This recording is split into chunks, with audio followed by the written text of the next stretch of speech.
What is shaking, everybody? Hope you're having a fantastic Friday afternoon and have a great weekend. Dennis Ranahan's going to join us. You can see him right now. Going to join us in just a second. Steve Kerr will join us after that. Want to remind you that our show today is brought to you by Fieldwork, the official non-alcoholic craft beer of the San Jose Sharks. Oh God, we got trouble. I thought you were locked away. Apparently, you're not locked.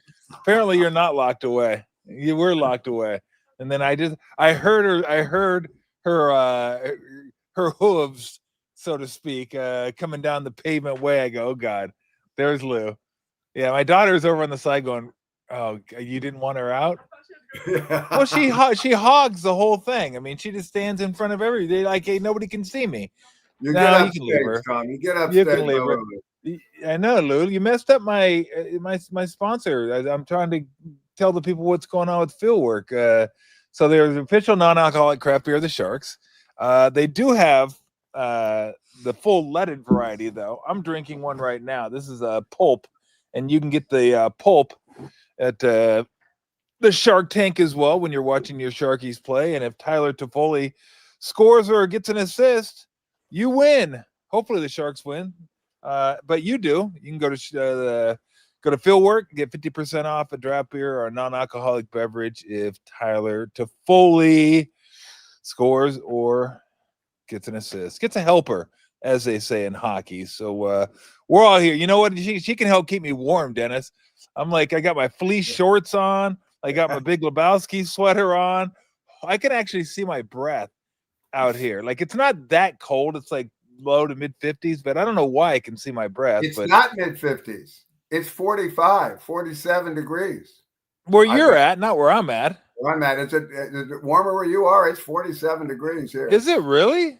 Yeah. I was, well, that's what I said on my car when I was driving today. Let's see what I got. I got 56. I don't know what it feels like, but yeah. But I can see my breath. I don't know. It's not enough. It's not like the frozen tundra. Like, not everybody's going to see it, but I can definitely see it. So I'm a little chilly. So I'm doing the smart thing. I got a fire to my left and a beer to my right. Beer's not necessarily helping, but that's just the way it is. All right, let's see if we can get some winners. Before we get to winners, I got to tell you, I so much enjoyed your section with Charles Barkley this week. I love Charles. Yeah, I don't know Charles, but I love Charles. And one of the reasons why I love him is my best friend, JR, who lives in Florida, happened to be traveling and was in Memphis in that hotel where the ducks walk across the floor. Oh, yeah. I think it's called the Peabody, if I'm not mistaken. It was the Peabody. Okay. And he was having lunch there, and he noticed Charles was also having lunch, and he was in a booth there. And he said he couldn't believe it, but person after person after person, all through the lunch. Hey, Charles, Charles would sign his autograph and say something nice to him and never flinched, never said, come on, I'm trying to have lunch. Not once. And he said he was amazed at what a gentleman he was to his public. Then I'm reading an article that they wrote about Charles, and they talked, and Charles said, well, that's my job. You think I just play basketball or just do sports on the TV? No, that's the public. That's who I got to have them. That's my job, is to take, so that's just, I'm at work when what a great attitude. What a great attitude, and your exchange with him was so wonderful. But I mean, he's lost so much weight. I know. His glasses, he hasn't adjusted his glasses. He looks like Urkel behind those glasses. I'm looking at him going, Charles, you don't fit those glasses anymore.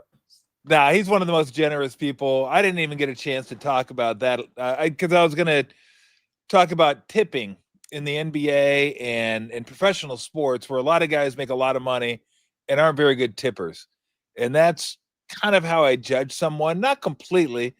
But Charles, great tipper, just super generous with his time, with his money. Shaq, same way, super generous. Time, money. Tolbert, I mean, same way. They're both.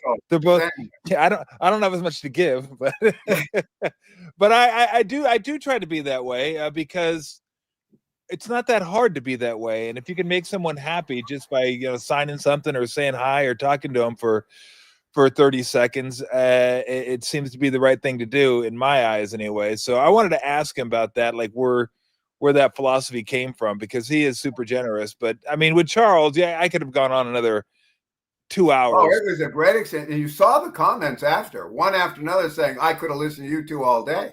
Because I mean, you're both there. You have stories, the Larry Bird stories, nicely, and you both got Larry Bird stories.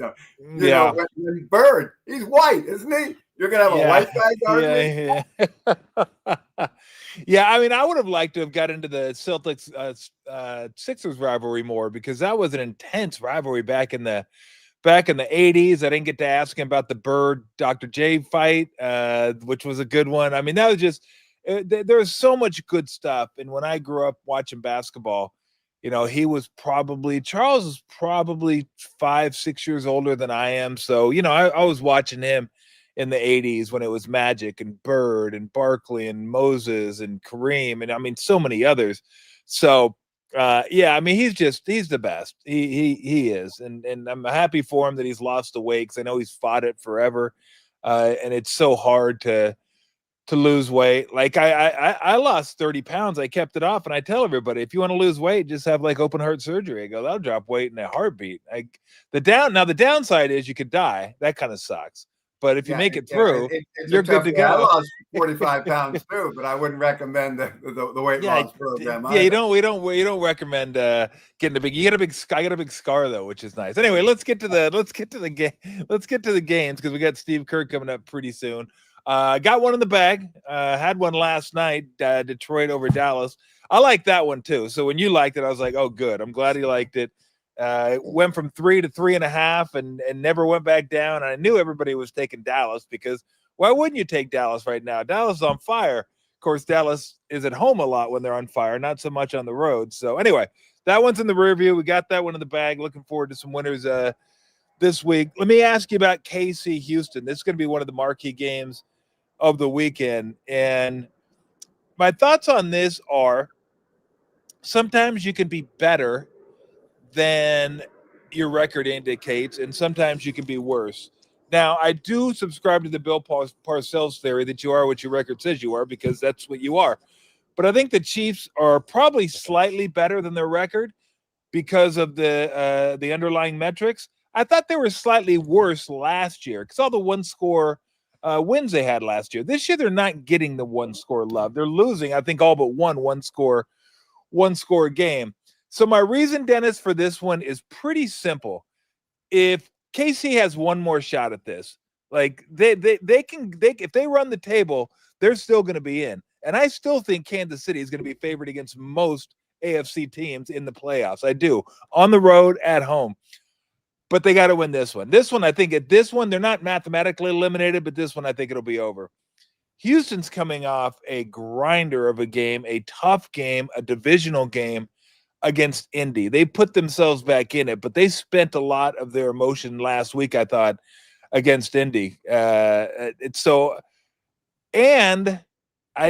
don't know what the numbers are. You'll know what the numbers are, but the line went up today from 3 to 3.5. I think a handicapper that I know very well might have released that one. So I would have liked it at 3. I don't mind it at 3.5, but I feel like one last swing for KC, Dennis, and Houston spent a lot of their emotional tank last week, a lot in the tank last week.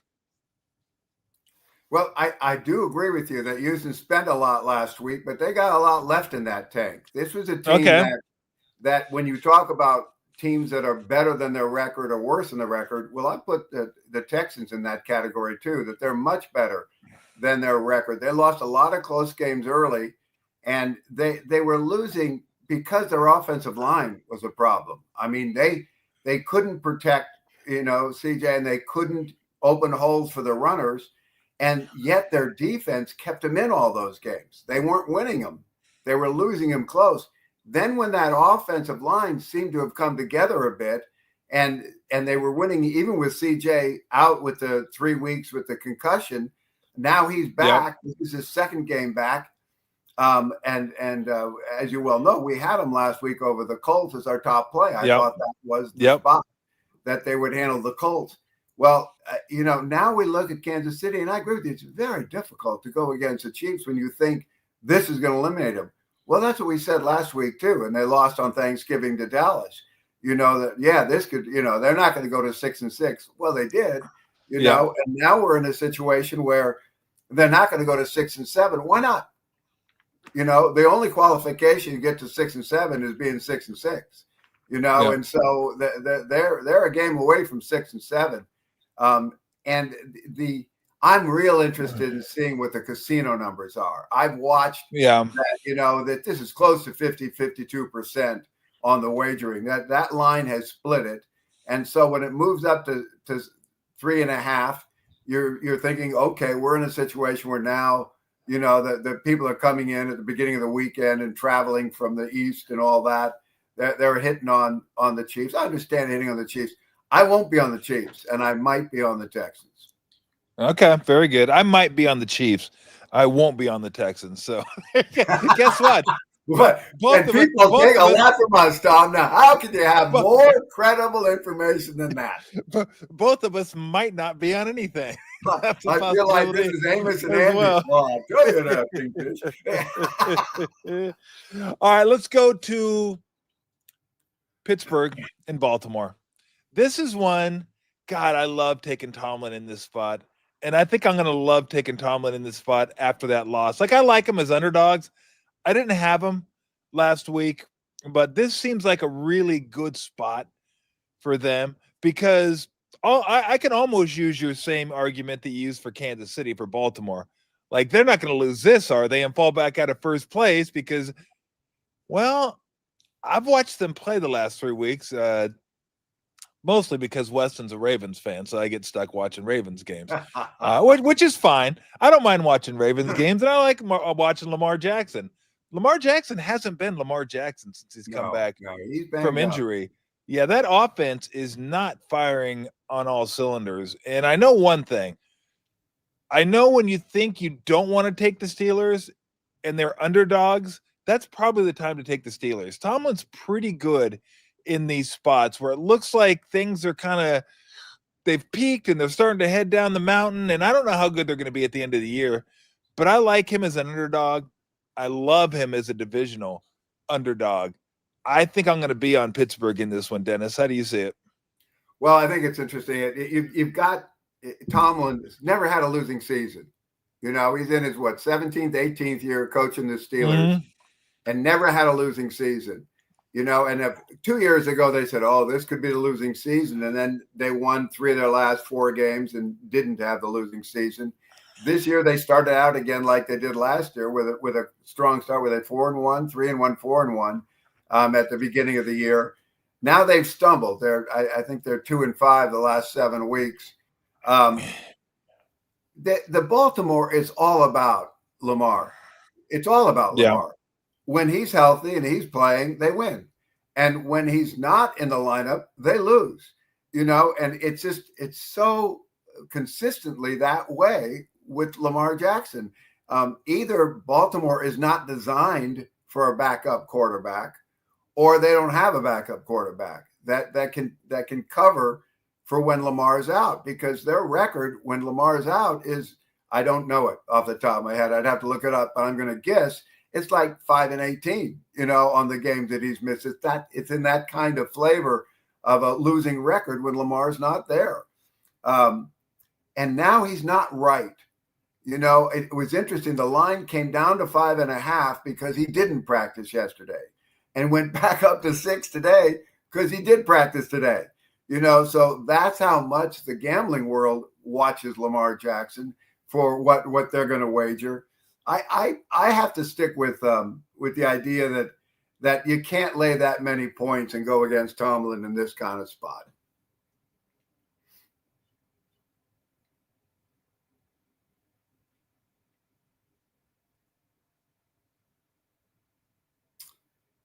It was great having Tom for as long as we did.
And like I was saying, oh, was I off? Oh, I thought you were going to treat me the same way you did Charles. I thought I was going to go out like Charles did on his. Oh, I no, was going all right. I'm in the I've been Charles talking for Barkley the category. I've been talking for the last 5 minutes. Yeah. No, I had 3 winners while we were out. 3 winners. Oh God, dang it. All right, well, let's pick up. We had, you had Pittsburgh, Baltimore. You had Ray Ratto driving. Yeah, that Ray tractor, Ratto right? driving the John Deere. So we're good. It was Jim Bowie, man, right? Was it Jim Bowie with Davy Crockett at the Alamo? I believe so. And when they looked over the wall, and Bowie said, "Where'd all these landscapers come from?" Yeah, I'm sure that's what he said. Thank you. Boom. We've moved into like Shane Gillis territory. Fantastic. All right, Baltimore, Pittsburgh, because we got Steve Kerr coming up pretty soon. I want to make sure we get to some games that you like too. Yeah, so just to finish up on that, I'm looking at the concern I have with being on Pittsburgh is they gave up 200 and some yards to Buffalo last week on the ground, and so we're not used to Pittsburgh not having a strong defense. Buffalo was missing two tackles, I think, in that game from the offensive line, and still ran all over them. Now, it could have been motivation on the Bills, knowing that they had to pump up the rushing game.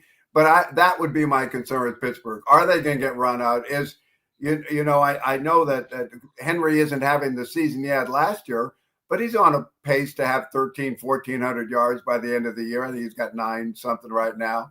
So I'm not going to go against Baltimore here, and I think it will all be contingent on how well Lamar plays and whether he's physically able to take it. But it's not a play for me, but an interesting game. No, definitely an interesting game. I think I'm going to be on Pittsburgh that game. All right, give me a game then. Okay, thank you. I appreciate that. All right, give me a couple of games that intrigue you that you're looking at right now. The Green Bay Packers versus the Chicago Bears. We're in a situation where that line is way too high, right? Come on. Yeah. The Bears just beat the Eagles. How could you possibly have that meant 6.5 points? That's a ridiculous line to open this game at. Well, that's how some people might look at it. And they might think it's candy to just take the team with the better record. No team has a better record since the third week as the Chicago Bears. They're 9-1 since the third week of the season. And Green Bay matches the worst point spread record of any team in the league. And now it's 6.5 points. And the people are coming in over 70% buying the points with the Chicago Bears. And I watched the line at One Sharp Book today go to 7. And I'm thinking, well, there's only one reason this would be going on. The books know who's going to win this game. And so you take it from the basics, not how well the Bears have been playing, or, both teams come in well rested. Chicago played on Friday and Green Bay the day before against Detroit and Thanksgiving. This has got to be the Packers. It's the only reason you'd have a line that high and not move it down when the Chicago money comes in. It's the old rule, don't give the books what they want. Yep. And they sure want you betting on the Bears here. So the Packers probably, a likelihood. I'll see what the numbers come in from the casinos. But I would suspect we'll lay those points with the Green Bay Packers in this spot. I like that game. I'm with you on that one. All right, let me throw one in there, and then I'll let you throw one in at the end. Colts Jaguars. This is an interesting one.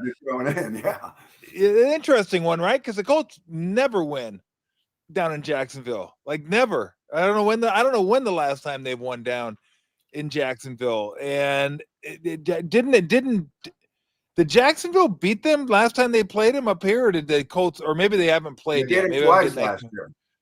Yeah, they beat them twice last year. Exactly. This is the first time they're playing this year. That's right. Yeah, I don't know. Look, the whole Daniel Jones leg thing is kind of weird. Fractured leg, but he can play. Like that doesn't compute to me. But yeah, exactly. I was gonna say the same thing. It's interesting because I still think the Colts are a really good football team. Like I thought the Texans earn that victory. The Colts didn't give it to him last week, and I still like the Colts, but man, they struggle down there. They're outdoors. I don't know. Can I wrap my head around the Jaguars? I don't know. The Jaguars to me just leave me wanting always, even though they win football games. I mean, they've won some good football games. They're right in the mix this year. The defense is really good this year. I don't know. Maybe I need to take my preconceived notions and just say, like, Lawrence is what Lawrence is. Is an okay quarterback. He's like a pretty good quarterback. Nothing special. He's not like the number one pick type guy. He's just okay. But Liam Cohn's done a nice job down there. It's a big game. It's a big game in that division. How do you see this one? Well, check with Daniel. He'll give you a play on this game, right? He knows which side he wants in the Jaguars game. I think we're in a situation where the Colts. Well, if I was going to be on the Jaguars here, my concern would be the running back from the Colts. He's having a great season. Who am I thinking of? Jonathan Taylor. Yeah. Taylor is having a great year, and so Jonathan is that's a concern that he could go nuts against his team on the ground. But this is a situation where the Colts are a 1.5 point favorite on the road, or 2, depending on, it bounces between those two numbers. And you're getting a situation where that line represents the Colts from the first half of the season, not where they are right now. And yeah, they're still the highest scoring team in the league, but they were scoring 32 points a game before the last 2 weeks when they've scored 16 and 20 or something. So that's and your quarterback's got a broken leg. I'm fine. Really? Not so much. And statistically, it doesn't look like he's fine. They're not as good. And I think that the Colts had a great first half of the season. And I'm a big believer in you only get half of a season with most teams, on either extreme, great or bad, and then they work towards the middle because the spreads come their way. Here we are with the Colts favorite on the road. No, it's the Jaguars in this spot. Oh, you just made Ogden very happy. Yeah, now the Jaguars have to do it. I'm a Friday happier guy, but they got to do it on Sunday. Yeah, I don't like when people make Ogden happy. That's no fun. I like when they make him sad. It's more fun for the show. All right, give us one last game that you're going to be looking forward to digging into the numbers this week. Yeah, let me get a sheet here because I got a few I like a lot. That's the thing. So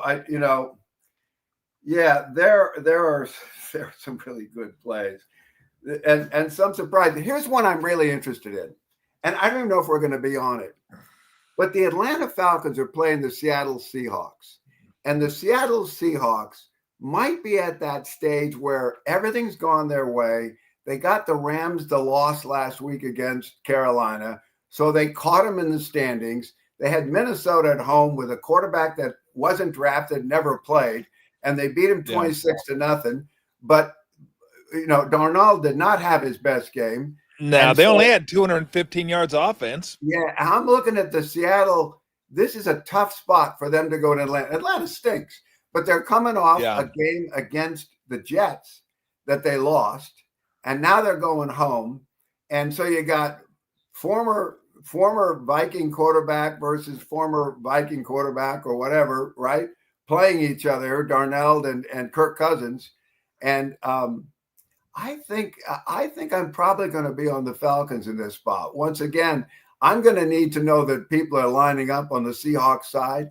But this is one of those sneaky underdogs that no one's looking at. It's the Seahawks. It's like it was last. Oh, yeah, it's the Rams. It's the Rams. No, it's not.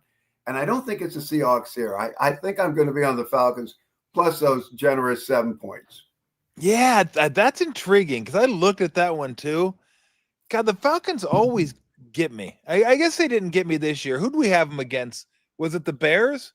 Where'd they play? Outdoors? We beat New England. We covered against New England. That's who it was. New England, yes. Yeah. Atlanta, though. For some reason, Atlanta always Oh, here's one I dare you to take. I dare you to take the Raiders this week. You gonna take you like the Raiders over the Broncos? That's playing Russian roulette with the game fully loaded. I'm trying to think. Eagles, Chargers, kind of. I mean, I really like the Packers one. That's the one that I was with you on that one. I was going to bring that up, but I didn't even know you're going to get to that one. I just felt like I wanted to let you get to a few games, but I really do. I like the Packers. God, if I had any guts, I'd take the Bills over the Bengals. Everybody wants to take the Bengals now. Bengals coming off the victory over the Ravens on the road. They get T. Higgins back this week. Oh, Joe Burrow's back. It's so good, and everybody's a little down on the Bills this year. Just I don't know if I can do it. 6 is a lot of points, but God, I'd like to. About the defense plays better when Burrow's back. You know, when you start talking that way, you know, you've gone out on a limb that I don't think you're going to get back on. You know, that's pretty far out there on the skinny branches when you start saying your quarterbacks. Now, I know that Burrow is a great influence on that team. The players love him, the coaches love him. He's a gamer, you know, but he doesn't help the defense. And the defense is still a sieve. And Buffalo is chasing New England.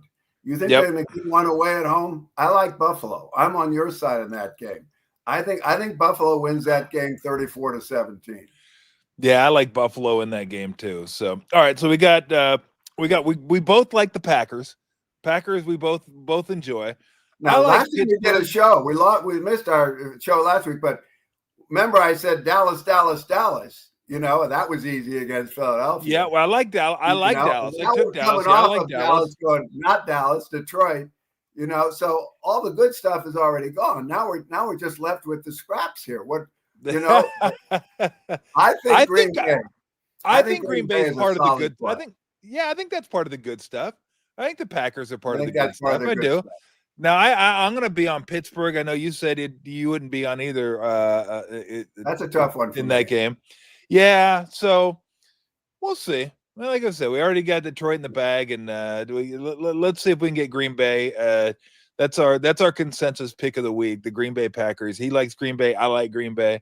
So go Pack, go, as they say. Pack, Dennis, as always, thank you so much. It's always fun having you on Friday. We'll look forward to doing it again next Friday, and let's see if we can. Week's off to a great start. Let's keep it going. Hey, have a great show here with Steve Kerr.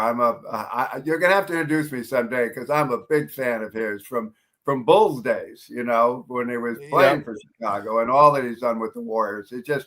I'm just a fan. I loved when he won that first championship and he said, "I got here." I remember at the big ceremony, and he said, and I paraphrase, you know. I got here and these kids were never going to make it without me, but I pulled them together and made them something special. You know, I do remember that. You know, that humor. He's just such a, you know, so anyway, have a great show with Mr. Kerr. Thanks, Dennis. I appreciate it, man. I appreciate it. Have a good weekend. Thank you. I mean, he's mostly a jerk off, but he's not on, is he? Oh shit! There he is. I'm just glad. What's going on, Stephen Douglas? I'm just glad you only called me a jerk off and not something worse. Well, you like our snow? Yes. You like our snow and our Christmas lights? Beautiful. I had a fire going on here not 5 minutes ago until I ran out of fucking propane. Now I'm cold as shit. Looks like it's a little chilly there. It's a little chilly. I put my ducky shorts on, my fleece ducky shorts, and I put my big Lebowski sweater on. So I'm feeling. Love it. I'm feeling a little bit toasty. Where you're in? No, a little pulp. Fieldwork, Steve. I got to represent. Yeah. Although I do have hot chocolate, but it's in form of a beer. It's called Mexican Hot Chocolate Stout. It's really very tasty. Yeah. Yeah, it's very, very good. I mean, I'll bring one. I'll sneak one into the Chase Center and bring you one after a game. Okay. I know you enjoy your Mexican cervezas. I do. Although I don't think I've ever had a Mexican stout. I didn't. Mexican hot chocolate stout. Hot Yes. chocolate stout. It just sounds like almost like an oxymoron. I thought you were going to say heaven, but I mean, either or, then that's fine. All right, let's get to the games. I felt like you guys had a repeat, like 2 games in a row now. You got down, you fought back, and they were a little bit different. You held on to the lead a little bit longer in this one, and then lost probably in more gut-punching fashion than OKC. But I mean, what'd you make of those games? Because it's like, God, we're close to being run out of the gym here in the second half, and then all of a sudden, boom, we're back in it. Oh my God, we got the lead, and then it wasn't meant to be. Yeah, that last night really hurt. I mean, that was much. OKC, we made a great run, but they hit 4 or 5 really tough shots. They did, and we didn't do anything, anything that hurt us. It was more them just taking the win from us, but. Last night, I just felt so bad for the guys, the way they played that fourth quarter, hanging in there and then going on that great run. And I felt like we deserved it. I thought we outplayed them down the stretch. Yeah. And I feel bad that I didn't get the guys a better out-of-bounds play to get the ball inbounds when they got the steal. And it was just a gut punch. I mean, we played such great defense on Maxey that – I think Melt got his hand on the shot, and the air ball becomes like a lob pass, basically. Yep. And if he hadn't blocked it, he probably would have just missed it and bounced off the rim, and we walk away with the win. So that was a terrible feeling at the end of that game. Well, I mean, I felt bad, and I don't know if you feel the same way. I mean, I thought Pat Spencer was phenomenal in the fourth quarter. Awesome. I mean, just phenomenal. But he completely whiffed on that box out. Like, he was up at close to the top of the key where he had no business being, because he lost sight of Edgecombe, and that's how he kind of snuck in there. So I felt bad that he played so good, but the last play of the game, he kind of I don't know if fell asleep's the right term. Maybe it is, but he kind of turned his head weak side, and Edgecombe snuck behind him. Yeah, it's just tough though, because you just never expect an air ball, and yeah. So it just didn't feel right. It actually, I don't know if you remember this, but when I was the GM of the Suns, Ron Artest got a putback, exact same situation. Kobe took a shot. It was Game 5, 2010 Conference Finals, and it's 2-2 and tie game. And Kobe tries to shoot over Grant Hill. Grant plays great defense. Pretty sure it was an air ball. And Ron Artest ran in there, got a putback, basically at the buzzer for the win. And it just, it felt so brutal. That game reminded me exactly of that Artest play. What would you have liked to have seen done differently on the out-of-bounds play? Because it just, I mean, obviously you don't want to have 2 guys in the same spot, and that's ultimately kind of what happened. It was like a collision, like 4 guys that were going, the ball bounced, and all of a sudden it's loose, and they end up with it. What could have, should have, would have? I know I know you always feel responsible because you're the head coach. You're like, I could have drawn up a better play, but it's about executing as well. Like, what could have been done? What was the mistake, if there was one? Well, the play was designed to isolate,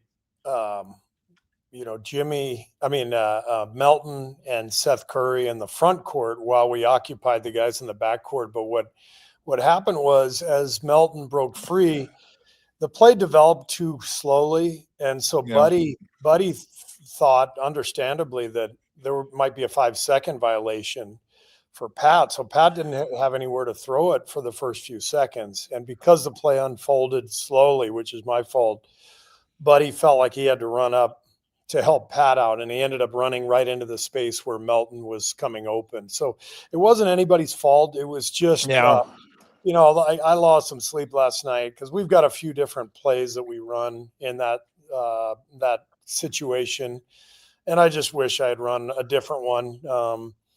We got caught in a tough spot. Buddy tried to save the play, and then they end up making a steal. And then even the last play, Buddy throws an incredible pass down court to Melton. He really did. my gosh. And Melt, how about him just like waiting till it bounced, understanding? I know, really smart. That was so smart. And Maxey made an incredible play on the block. Did he foul him after the shot, or would it have mattered? He definitely fouled him, but honestly, I'm fine with the ref not calling that foul. If it were the other way around, like I wouldn't want that foul either. Like I'm actually okay with the referees like sort of letting that go because I don't know. I don't think the game is as easy to officiate as just saying every play is either, black or white, right or wrong. I think you have to have some feel, and I thought the officials showed good feel there. No, I agree with you. I did. And I wonder how, like, rule book wise, if you block the shot and let's say you run into somebody after the shot clock expires, how that. But I agree with you. Sometimes you don't need to go by the letter of the law. There's a feel to the game, and that's the one thing I think the guys that officiated during our day, the Mathises, the Strom, the Garretson, the Rushes, even though I didn't love Garretson, but all those guys had pretty good feel for the game. They just understood how to play. They were kind of there to help you. Like I still remember Earl Strom, Steve, always saying, "Tommy, don't do that. Get your hand off his back. Trying to help." He goes, and then if I did it again, then he'd go, "Boom, I got you." But I'm gonna try to make this game clean and try to make it fun and try to help guys. I don't know if they do that anymore. I don't know if the commissioner's office wants them to do that anymore. But I feel like these guys are a lot more robotic than the guys that officiated when we played. They're not allowed to do that anymore. That's the main thing. And I understand, the league is trying to get everything right. And the problem is we're playing in a sport that lives in the gray area. I mean, literally, half the calls that happen in the game, maybe not half, but a ton of them are either or plays, and you just kind of have to live with it. But the league wants so badly to get everything right. And you can understand, right, with between all the replays we have now compared to 30 years ago, more cameras, better technology, gambling, social media, gambling, all that. Else. I think the league is trying really hard to make everything, kind of like black and white, like this is a foul, this is not. The other factor is, in the old days, you couldn't send in clips to the league. Like the teams couldn't send in 10 clips saying, hey, these are fouls. Why aren't these being called? You just didn't have the scrutiny that comes from all the league officials, coaches, and GMs questioning every single call. So I don't know. It's an impossible job for sure. But I do wish, like you're saying, I wish the officials had a little more leeway to just use some feel instead of having to make everything black and white. Yeah. And of course, everybody's a fucking expert now on social media. Yeah, like they show the highlights and they break everything down for you, whether it's football, baseball, basketball. I mean, so many people do this, and I'm just like, shut the fuck up. But the problem is there's so many thousands of people that believe these people because they didn't play either. So they don't know. They don't know. They don't know. It's like they don't know leading they know less. And they're like, oh, this guy sounds like he knows what he's fucking talking about. And I'm looking going, this guy's a fucking moron. He didn't know what he's talking about. You kidding me? He's got like 800,000 followers. I'm like, oh, what a fuck. I go, if we could put all those followers on a fucking island and then sink it, we'd be better off. Trust me. Everybody's got a voice now, Tom. Everybody's got a voice. Problem is, everyone doesn't need a voice. Everyone does not need a voice. But anyway, I'll say that. I'll say it for you. One thing I did notice last night, Pajemski didn't play like the last quarter and a half. I'm assuming that's just because everybody else was starting to get in the groove, play well. They got back into it. And I like that line of thinking, if that's what you were thinking. Like, Nelly used to do that too. Like, hey, these guys got us back in it. Why would I go back to the other guys? Let these guys finish it out. Was that the thinking? Yeah. That was the thinking. The group that started the fourth quarter went on that immediate run. And at that point, you just stay with them. I mean, Guy Santos hadn't played all game. and he's a plus 17 in 11 minutes. Yeah. I ended up taking him out at the end because we had to get rebounders in. We had to get size for the free throw rebounds. I put Al in for Guy, but all in all, you just stay with those guys when they're playing well, and we have to reward that. We have to reward Pat Spencer in particular for his incredible play the last couple of games, and we've got an interesting dilemma on our hands because we've filled up the 15 roster spots, and Pat is one of our two-way players, and he needs to be on the roster. We all know it, but we've got to find a way to make that happen. Is that going to have to be? I mean, how could it be via trade 2-for-1, or does somebody have to be released? I mean, how is it possible that he finds his way onto the 15-man? Well, thankfully, Tom, it's not my job. It's Mike Dunleavy's job. So, well, I'm not asking you to do it. I'm just asking you the mechanics of which. The mechanics are: I pick up the phone, I go, "Hey, Mike, get me Pat Spencer on the roster," and then I hang up. So those are the mechanics right there. Those are pretty good mechanics. I kind of like those mechanics, to be honest with you. Get him on. I want him. Fucking get it done. God damn it! Are you even on there anymore? Oh, goodness gracious. How do you, I mean, where are you hoping to be? I don't know when Steph's not going to play until you guys get back home. What's the status? I know Dre got rolled up on yesterday's foot, and Jimmy. Do you expect them back on the road trip at all?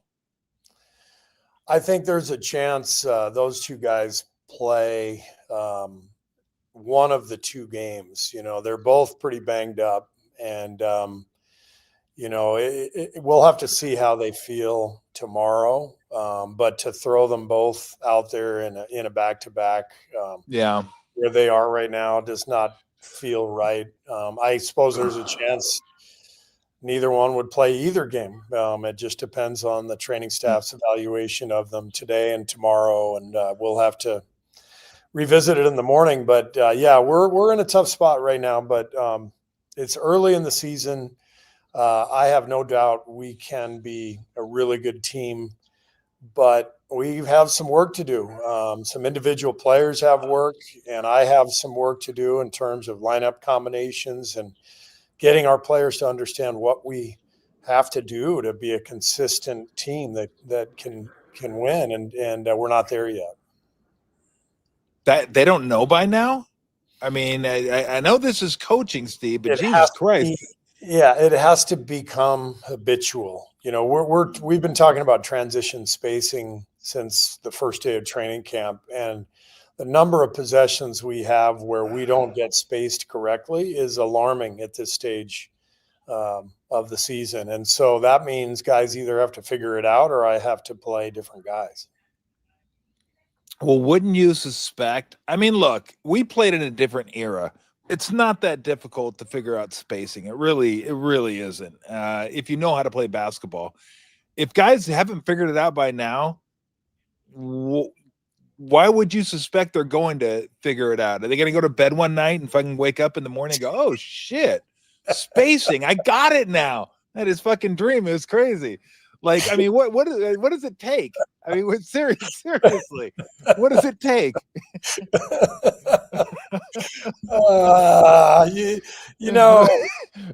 Tom, there are a lot of thoughts going on in my head right now. And you got to filter them. And I got to filter them. You are correct. It should have happened by now. There is an element to this that is one guy has to read another, right? So it's not as simple as, you run to this spot every time. You have to run to different spots based on where everybody else is, and so what we hammer home all the time is run to the corners.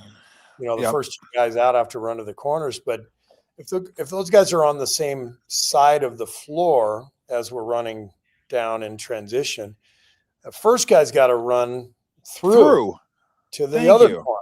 Yes. Yeah.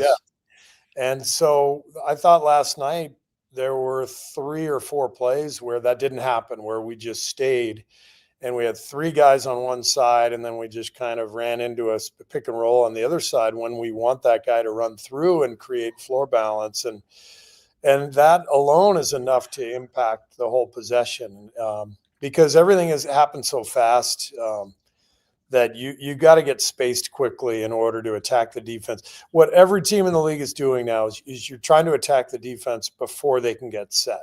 Yeah. The best way to score. It's the most efficient way to score. And no, absolutely. I totally agree with that. I mean, that's the way we played when I was with the Warriors. I mean, look, we used to do the same stuff. 2 guys on the same side, lead guy goes through. He just pulls through, and either he's open or the back guy is going to be open. So the only time the back guy would run through is if Chris was ahead of me. Then I would just continue. I would continue to run through and see if I could pull somebody with me to open up Chris for a jump shot. I mean, as much as it hurt the ego, it's Chris Mullen. I mean, we'd much rather have him shooting than me shooting. So but it was understood. Someone's going through. Someone's actually going to run through to the other corner. And back then, because we didn't do a lot of 3-point shooting, so you'd run through, go around, and maybe back pick and have somebody else come through, and then continue up and maybe set a pick and roll on Timmy Hardaway or something like that. So it was just this thing that was movement. And to me, spacing is just okay. I don't want to be too close to another guy. I want to be away because I want to, and I want to put myself in driving lanes. So if somebody's not in driving lanes, but I want to give a driver a chance to see me in the corner, or if I got to slide up a little bit. I mean, that to me is like pretty, I don't want to say basic stuff, but like by this point, to me, either you know it or you don't know it. And then one of my biggest pet peeves, Steve, is this isn't just basketball. This is baseball, football. When they go, a rookie, they go, well, he's a young guy. I'm like, he's fucking been playing for 10 years. What do you mean he's young? He's fucking 22. Jesus. I mean, he was young when he was in college. Like they said that when he was a freshman in college. That's a young kid. You can't expect him to know that. Well, God damn it. When's he going to know it? Like every new level, is he young again? Does he like forget everything he remembered for the last 4 years and goes, oh God, I'm young again. I don't know what you're talking about. Oh, okay, let's work on this again. I mean, it's just so absurd. It's just we treat them like they treat them like they're 8 years old. It's like they're fucking 22. God damn it. Let's not treat them like they're so. But I mean that. So obviously, that's what you do. You're a coach. You try to get these guys to figure out, okay, this is how we want the offense to look. And without thinking, just like move around and guys that are spacing and not dribbling, because and you correct me if I'm wrong. I think you were informed a lot, kind of like me, but you were informed a lot by playing for the Bulls. You had Jordan, Pippen, Rodman, not so much, but Jordan and Pippen were there. And the stars are going to do what the stars are going to do. They're the stars. They're just special. They do their stuff. So Steph, Clay, Draymond, guys like that do. And then everyone else has to fit that role. Everyone else has to figure out like where I fit in and what I do and how I can contribute to the team. And that's kind of the challenge, right? Is trying to tell everybody or trying to get everybody to understand, like, look, you're an important part of the team. This is how where you fit. Right.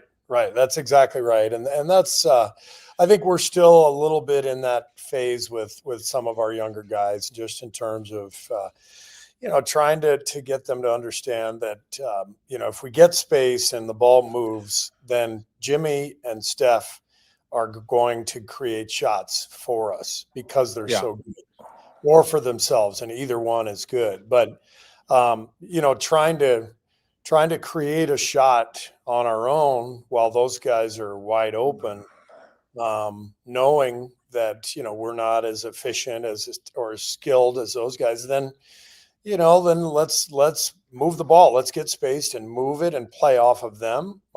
Yep.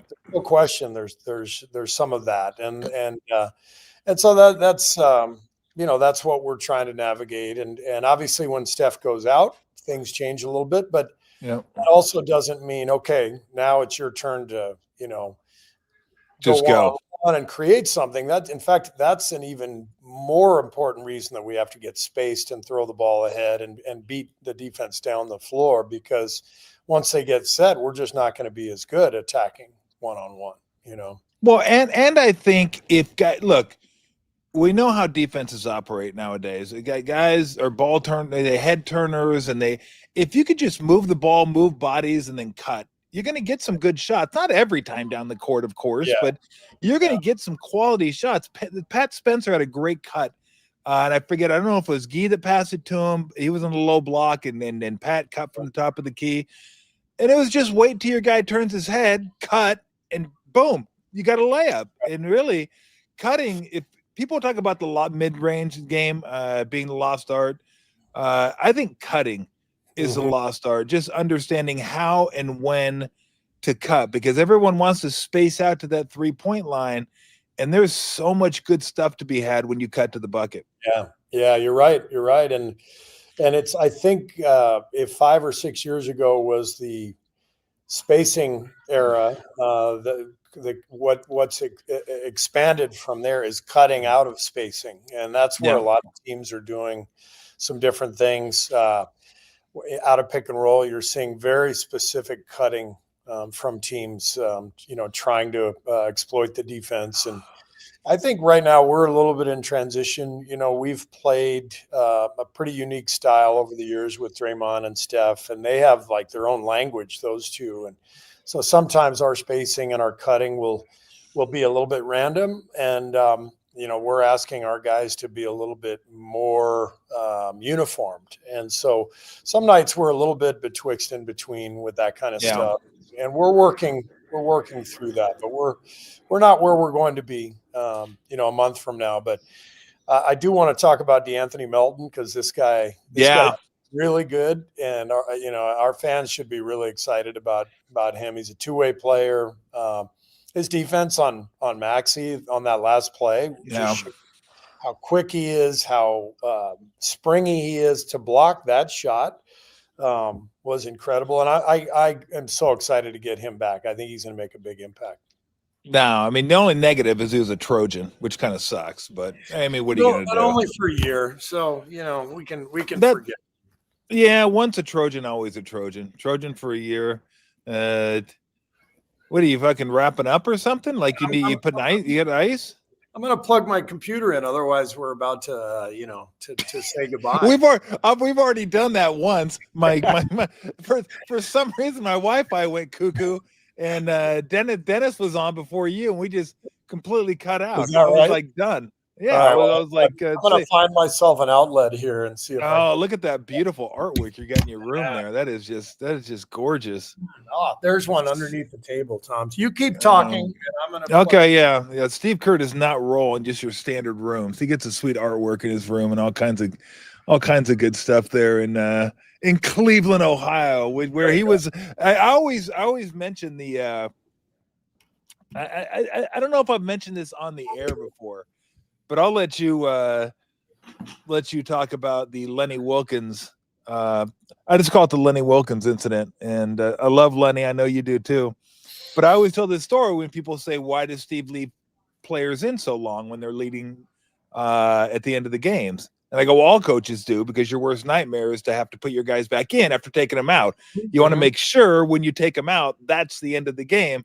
And I always reference, and maybe I'm getting the game wrong, Steve, but I always reference a game down in LA against the Clippers when you guys were up late and they put on a furious rally like in 45 seconds. All of a sudden it's like, well, shit, I got to put my guys back in with like 35 seconds left to make sure we close this thing out. So I always bring up the Lenny Wilkens story when you guys were up 32 and he stood up to go get you and put you in, and they scored two straight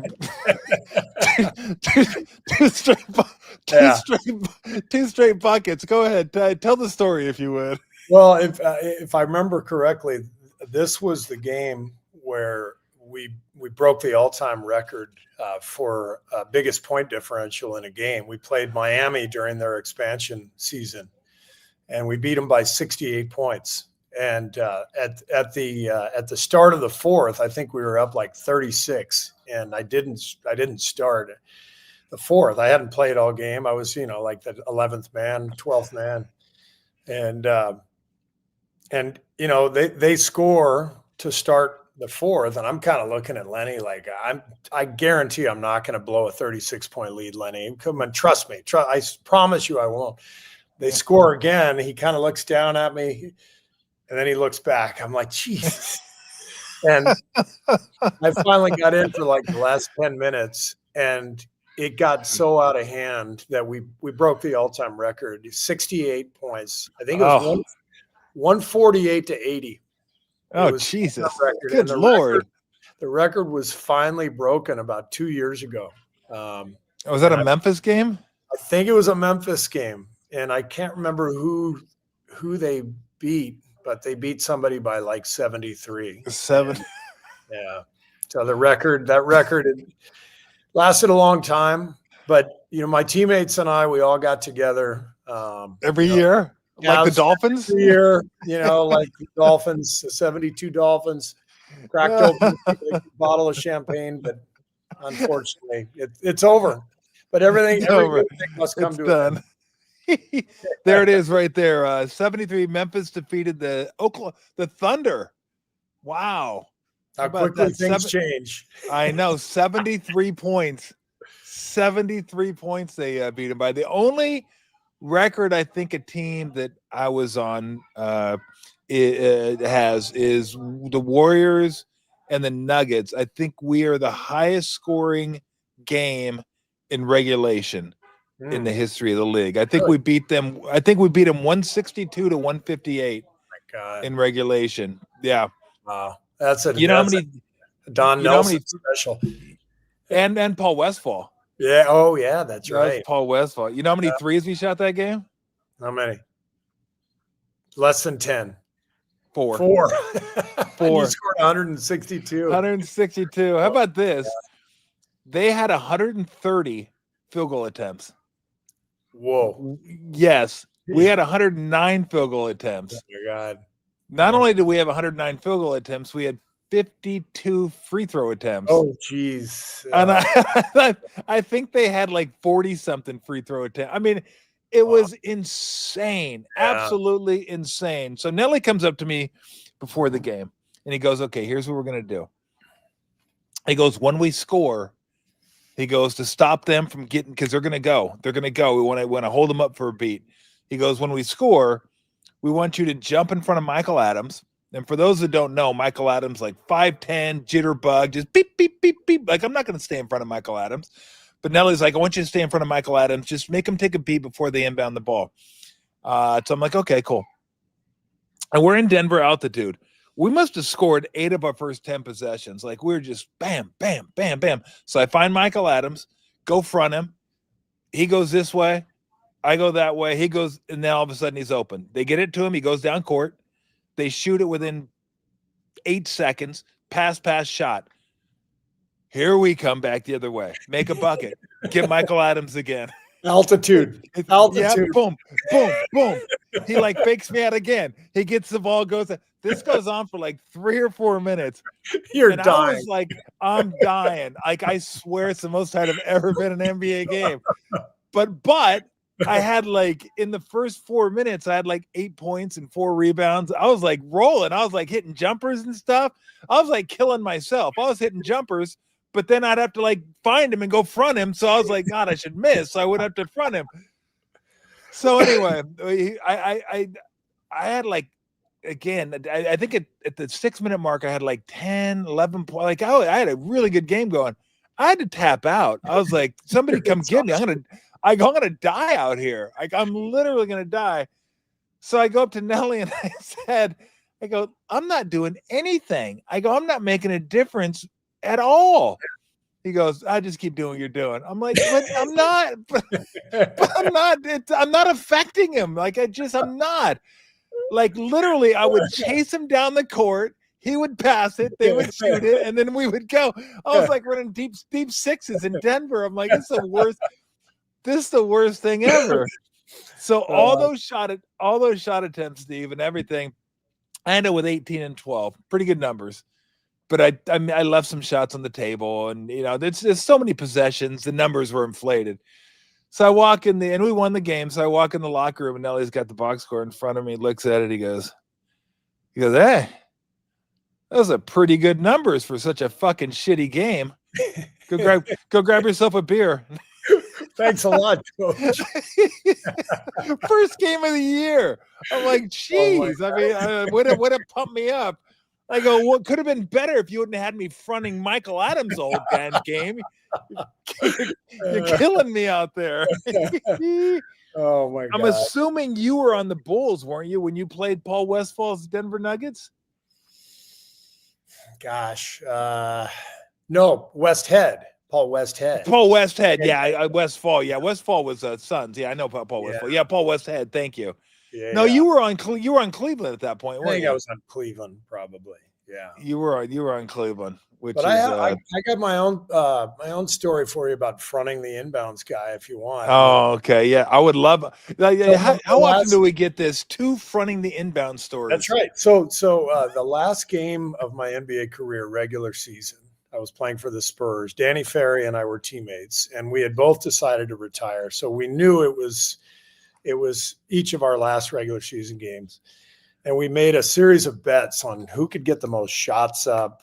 And one of the big bet was who could get the last shot up of our respective careers. Okay. So that's a good one. The game was meaningless. Okay. We had already wrapped up the number 1 seed, I think, in the West. And so we're both out there. Avery Johnson is playing for Dallas.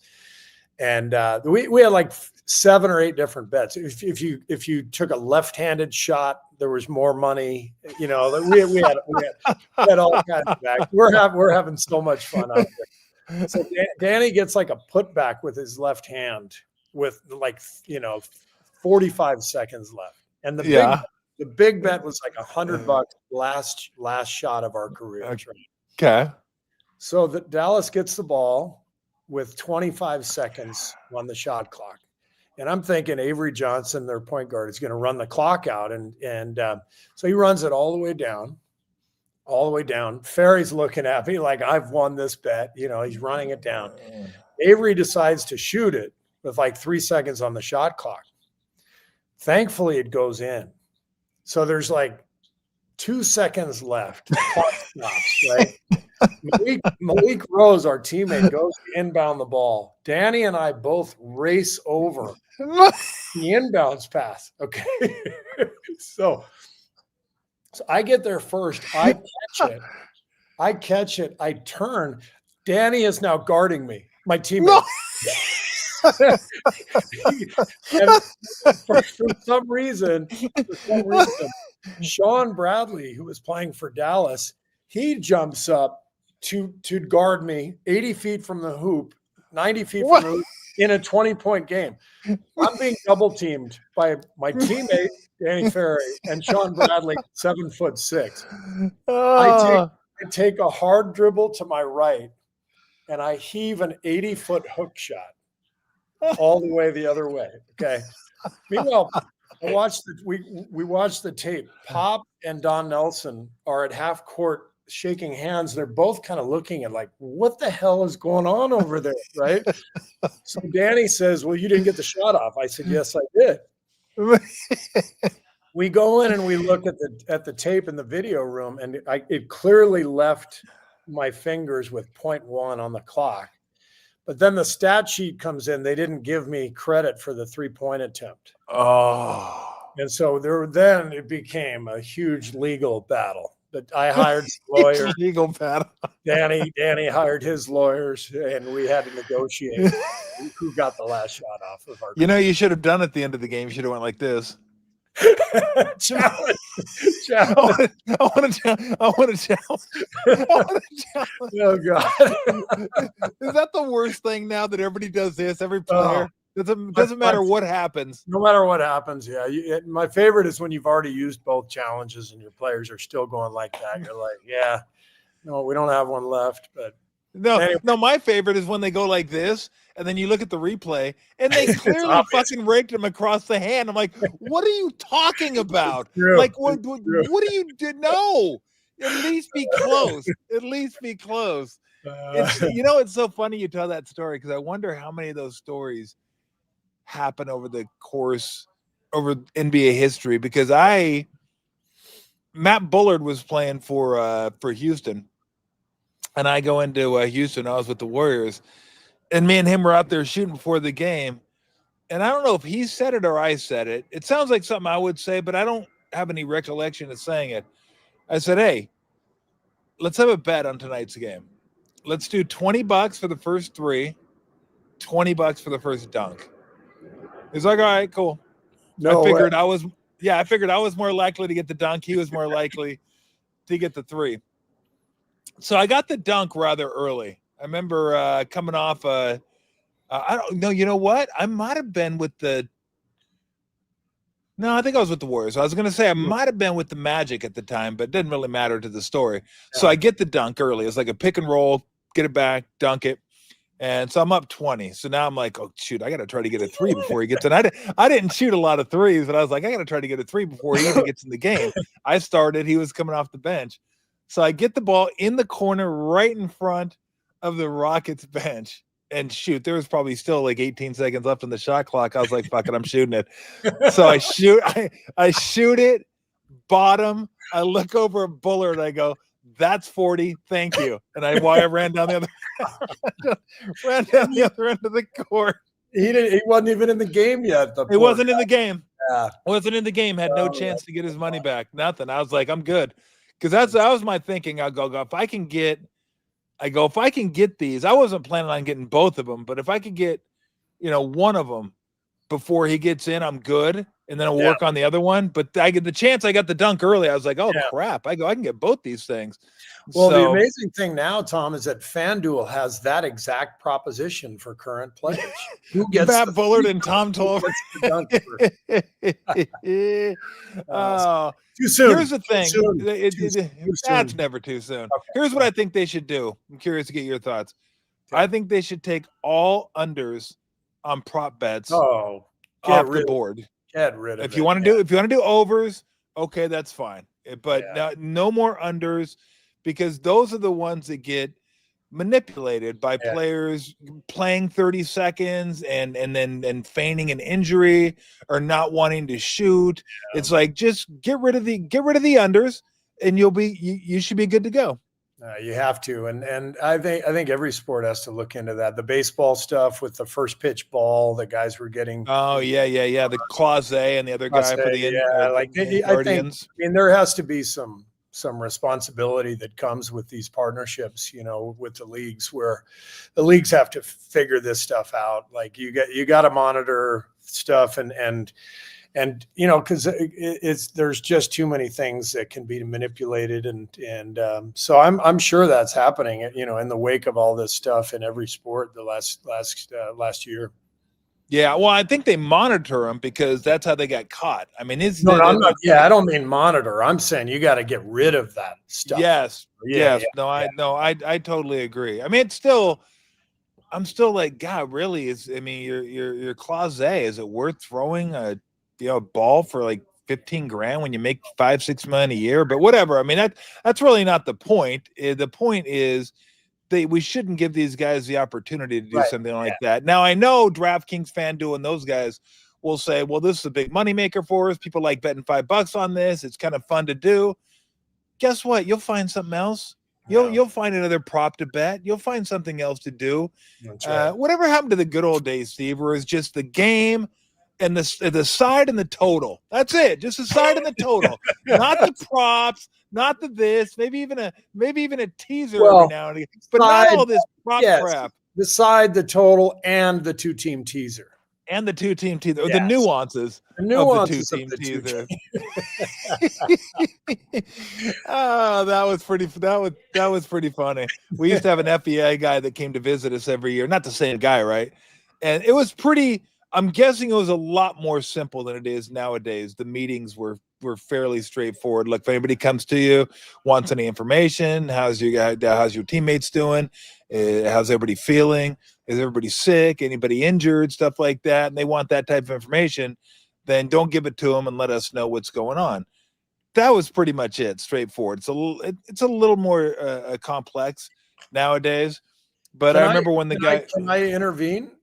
Yes, please. I would appreciate you intervening. This is in our Wildcat locker room at U of A, and the guy continues, and he starts to go into this explanation of how the point spread works. And he goes, "You guys, there was a football game here last night. Arizona was favored by Fresno's by 9.5 over Fresno State. So that means if you bet on Arizona, they had to win by more than the 9.5 for you to win your bet. However, if you bet on Fresno State, they had to lose by less than 9.5." He was very particular, giving us these details. Meanwhile, the whole team knew that you had a bookie and were betting on games all the time, right? And so everybody's like, "Oh God, what's Tolbert going to say here?" Because you had your hand raised. But I remember when he was explaining it to me, we're all sitting there like, "Yeah, we know how this works, Mr. FBI guy," right? It was almost like the scene in Trading Places when the two old guys are explaining. Yeah. Pork bellies. You might find bacon on a bacon, lettuce, and tomato sandwich. That's right. And Eddie Murphy goes. That's what the moment reminded me of. So there's Tom raising his hand, and we're like, "Oh God, what's he going to say?" And you go, "Oh, yeah, I understand that, but could you explain the nuances of the two-team teaser?" And he did. And he did. He did. He did. We're all muffling our laughter, knowing that you probably had 3 two-team teasers the day before. So what you do is you take 6 points, and let's say it's -7, and you can be -1 or +13. But you have to. You know what? What would have been fucking great if I would have just fucking stood up and go, "Let me fucking do this meeting, okay? Let me. You don't know what the fuck you're talking about. I got this, FBI guy. I got this. Let me go ahead and do this for you." Too good. All right, Stevie. Well, I will let you go. It's always a pleasure catching up with you. I'm glad you like the lights and the snow. And how's the weather in Cleveland, by the way? It's snowing outside, so yeah. Is it really? Yeah. There's snow on the ground in Cleveland. So.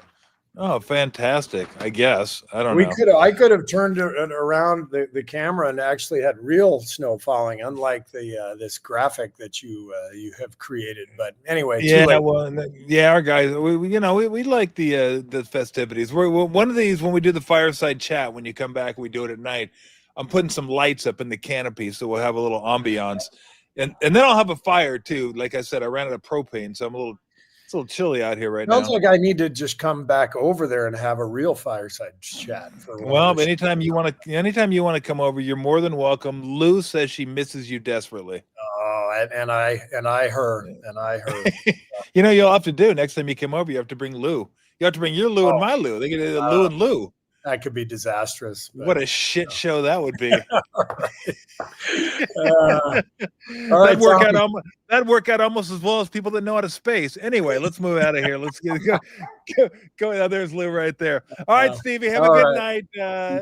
Have a good weekend. Hopefully, you guys pick up a win or two, and we'll talk to you next week. Sounds good. Thanks, Tommy. All right, Stevie. Talk to you.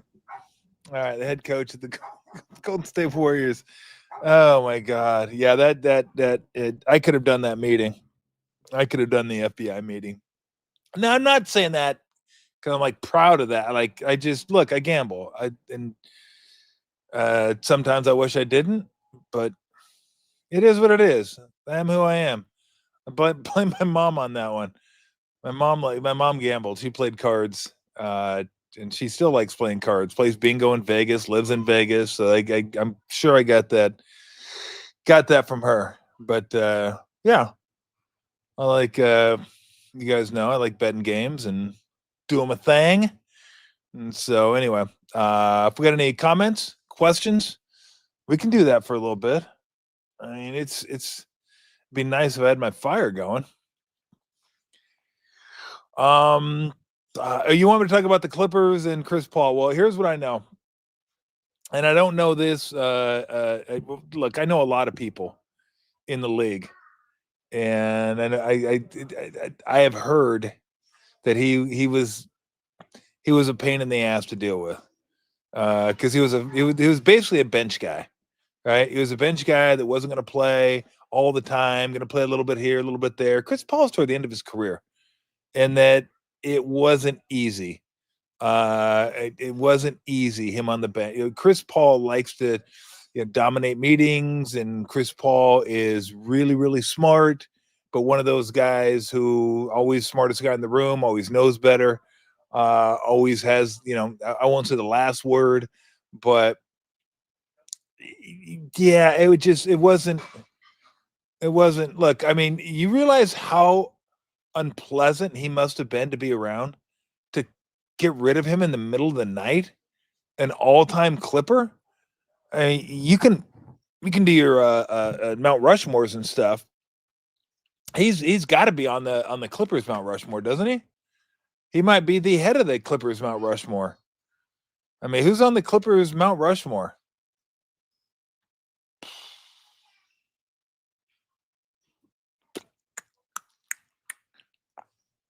Don't know. Danny Manning, Blake Griffin, Chris Paul, Kawhi Leonard, Paul George. I don't know. I mean, they don't have like an extensive list of great players on that team. So he might be Mr. Clipper. That's not what they wanted. They did not want to do this. So Elton Brand, thank you. Elton Brand, very, very good for the Clippers. But this is not the way they wanted to go down. So I'm guessing he was a massive, massive pain in the ass. That's the only reason they would have got rid of him. Because like Tyronn Lue is very well respected. Very well respected. And he's a very good player. I was never a Chris Paul fan, even though I respect him. I respected him when he went to OKC and got that team to the playoffs. And I thought he would just be like, really, I'm going from Houston to OKC. And so I not gained a lot of respect. I always had a lot of respect for the way he played, but that just enhanced it. Like, I was like, wow, man, look at this guy. He's still leading these guys because he had a chance to win a championship in OKC or in Houston. Then he goes to OKC. It's like, shit, I got to go to all these young guys and go do this. And he led him to is it the playoffs or the play-in game? But as far as there's certain things about him that I couldn't stand. You can't be a flopping tough guy. Okay. And I hate guys that flop and then want to be tough guys. Like, get the fuck out of here with that. Just stop. One or the other.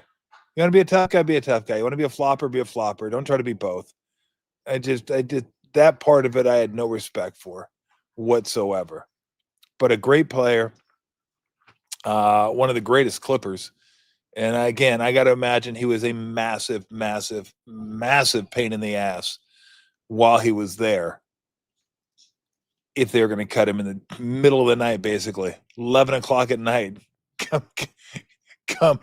Frank wants to see you. Okay, this will be good. It wasn't good, but we'll see what happens with him. But the Clippers are in a bad way right now. They're just bad. That's a bad team right now. And so, yeah, I mean, look, the feel of the game is obviously being taken out with all the technology. There's no doubt about it. They want to get everything right. And I've said this from the get-go. And I know it's because of social media. It's because everyone has an account, everyone's an expert, and everyone wants to, do their NBA videos or NFL videos or Major League Baseball videos. And this is what happened, and this is what they should have done, and this is what you got to do. And this, it's just, if you didn't have that, you could do more feel of the game. But now everyone wants to have everything right. Everybody wants to have everything right. And to me, that's not. Are you serious? What are we doing? Like, can we just sit down? To me, the role of technology and replay wasn't to get everything right. It was to correct the egregious mistakes. But now that you have technology and replay, everyone wants everything right because everyone's an expert. You miss a 3-2 pitch outside the box by a half an inch, and people are pissed. Oh, that was a ball. That was a ball. Like, shut the fuck up. Like, seriously, it's going 96 miles an hour and he missed by half an inch. It's a ball. That box is the worst thing for baseball because that's all people watch. Oh, he could look at Nick the box. That got the box. And so I'm tired of it. I think when Curry, Butler, Green, Melton play together, we're going to see the true ceiling of the Warriors. That's from Andrew Barrett. This isn't the Warriors, right? This isn't the Warriors. But still, what is their ceiling? Yeah, I don't know. Yeah, I don't know. I know OKC is a couple steps ahead of everybody. I think Denver, when they're healthy, Brown and Gordon have been missing. They're probably a half a step ahead of the rest. And then everyone's together.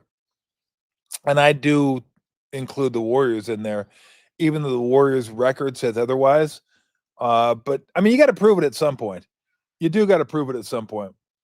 And again, the whole spacing thing, that was like second nature to me. It just seems so easy, spacing. And some of these guys still don't get it. It's like, if you don't get it now, I know, and look, that's a coach's job, right? Coaches coach, and they continue to coach. You're not just going to say, well, you don't get it. Like, why even try? They're not going to say that. Of course they're not. But I'll say it for them. Like, if you don't understand it by now, it's fucking done. You're done. It's over. You don't get it. If you don't have a feel for the game by now, you're not going to have a feel for the game. If you don't know what spacing is now, you're not going to know what spacing is. So I'm sorry. I don't want to hear, oh, they're young. They're young. Like, how many years do you need to play basketball before you're not young anymore? Do you get to be young at every level? Oh, he's a freshman in high school. He's young. He's a freshman in college. Oh, he's young. He's a rookie in the NBA. Oh, he's young. Like, fucking stop. I always hated those excuses. Now, going into a different level, the game speeds up, so you're going to make a few more mistakes. I get that. But I don't care if you're 23. If you've been in that same division, same league for 4 years, no, the young doesn't cut it anymore.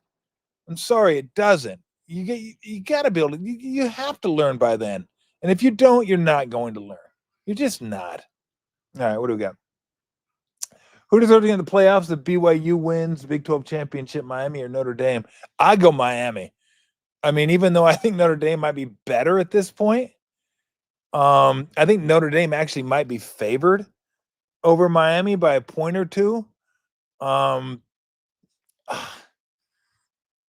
mean, now look, I don't think BYU is going to win. And let's not forget, I mean, Alabama has a lot of good wins. They lost to Florida State. Florida State stinks. So I think Bama deserves to be in, but, it's not like they were dominant in their wins. So, but she's nuts. She is just straight nuts right now. But I think Miami, look, they beat them head-to-head. Now, look, they beat them at home, too. It wasn't like they got a chance to play in Notre Dame. That makes a difference. It wasn't like they played on a neutral. That makes a difference. I mean, they got them at home, but they beat them. And the results of the common opponents are pretty similar. And they have, if Notre Dame's really good, they have a good win. Notre Dame doesn't have a great win. They got USC. That's it. They lost at A&M at home. They lost to Miami on the road. So I would go with Miami. I'd like to see both of them get in, but unless they get rid of conference championships, which they never will, and unless they get rid of the little dude, they never will, and I don't think they should. The little guy should have a seat at the table, even though they don't have a chance to win. It's still kind of fun to see if you can get an upset or two. But you're never going to get the top 12 teams. You're never going to get the top. And look, they don't need that many. They need 4. They don't need 12 teams to decide the championship. Although maybe I will say this. I may admit to being wrong on this now that NIL and transfer and all that's on the table. Maybe there are more teams that have a chance to win a national championship. I think I said last show that if you're not in the top 4, you're not winning. Well, Ohio State wasn't in the top 4 and they won. So I made a mistake in saying that last year, but look, they were a top 4 team last year. It's just they didn't get a chance to play at home because they lost to Michigan. But I would take Miami. I would take Miami over Notre Dame. I'd like to see both of them in it, but that's not going to happen. After today's draw, look, I watched that for like 5 minutes and I turned it off. I couldn't watch it anymore. I got through the Brady and half of the Shaq, and I don't even know who the other people were on the right-hand side. That was like the worst TV show of all. I was like going, what is going on? It's just terrible. Again, watching this at 11 o'clock in the morning is awful. And so, yeah, the 18s making the playoffs is cool, Adam, but you're still going to have, if you want to invite the small guy. Like, I want to see James Madison or Boise or Tulane or North Texas or something like that. I want to see somebody like that get in it. And so let me look right now. What do we have? We have United States, Paraguay, Australia. That doesn't seem. How good's Paraguay? Paraguay any good? I know Australia is better than they're okay. Did anybody get like the group of death? Who got the group of death? Brazil. That seems Morocco's okay, I guess. Haiti and Scotland. Canada, Qatar or Qatar, if you will. Mexico, South Africa, South Korea. Netherlands, Japan, Tunisia, Belgium, Egypt, Iran, New Zealand, Spain, Saudi Arabia, Uruguay, France, Senegal, Norway, Argentina, Jordan, Portugal. Good fucking Lord. How many teams are in it? They're like 48. Didn't they say 48? 48 teams in the World Cup. Good night. Is that it? Like, I mean, look, here's the thing with the World Cup. You know the teams are going to advance. Like, you know about half of them that are going to advance. For the most part, France, going to advance. England, going to advance. Brazil, going to advance. Spain, going to advance. Argentina, probably going to advance. You know who's not in it this year? Who didn't qualify? Now, correct me if I'm wrong. If you're listening to this, I think Italy got booted. They didn't even qualify. That was like one of the bigger shockers of the qualification tournaments. Is like Italy. No thanks. You're not invited to this. And Italy's won this thing a few times too. So that was interesting. But yeah, I don't know. You guys tell me. I don't know what the group looks like. Like, I think Australia's okay. I think they're pretty good. But I don't know Paraguay. Okay, there you go. Friendlies. Yeah, I never know about friendlies. I never know if everybody's playing. Is anybody if everybody's playing? It wasn't didn't and they beat him because I don't think Pulisic played, did he? Okay, Italy faces Northern Ireland in a playoff semifinal match. If they win, and Azzurri will play either Wales or Bosnia, whatever that means. So Italy still has a chance. Like, they're not in it now, but they have a chance to qualify. I'm looking forward to it though. It should be fun. I don't know what games, if anybody's going to get down to some games at Levi's. I'm going to try to go, especially if the U.S. squad's playing. I'll try to get down to Levi's. Maybe if they're not playing, I'll just go down there and take in the action because that'd be kind of fun. The noise, the pageantry, all that kind of stuff. But no, I'm looking forward to it. There's nothing better than just sitting around. Summer, weather's good, just hanging out in the house, nothing to do. Go get some exercise and come and sit your ass on the couch for like 4 hours and watch some World Cup soccer. But yeah, I do like watching. I do like watching football. I'm not that well versed in it. So you guys will be leading me along. You guys will be teaching me the who's good, who's not good. I know the basics. So, but I'm definitely looking forward to it.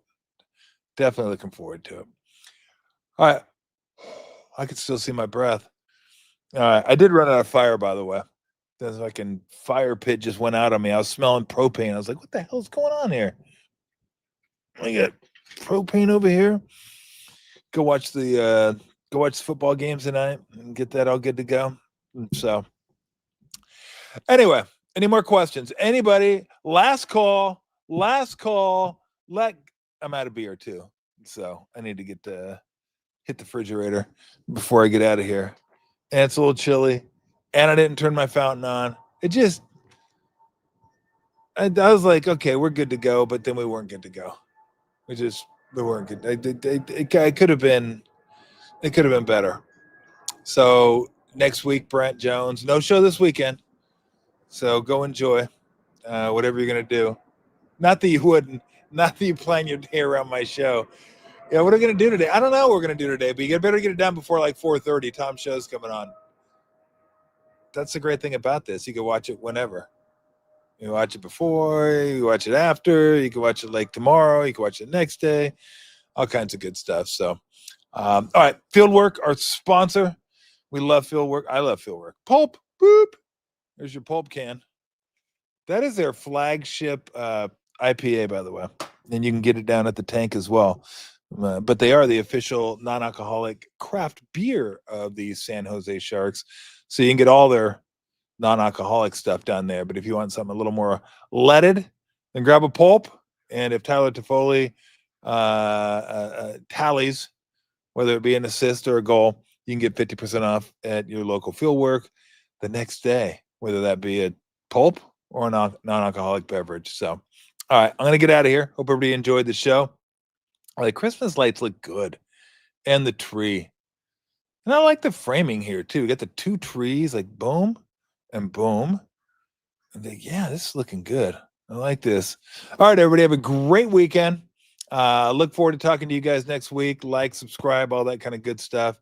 And we'll have some more goodies for you. We're hoping in the next week or two to get Mike Breen on, talk a little NBA basketball. Dave Fleming said he would come on with me and talk college football playoffs. So we'll do that with Flem. Definitely going to get some propane. Definitely when these guys come out, I'm definitely going to get some fire. Get the fire going here. Because, again, it's a little chilly. And, I mean, I don't mind. I get a little chilly, but when the guests come over, I got to have fire for the guests. So everybody have a great weekend. Enjoy the football tonight, the football tomorrow, getting your Christmas stuff up. I got my stuff up today. Lights up, trees up, boom. Just got a few little things to tinker with, and we're good to go. So everybody have a great weekend. Decorations, football, all that kind of good stuff. And I'll talk to you guys next week. See ya. And remember this, Tommy T, cash and tickets is what it's all about.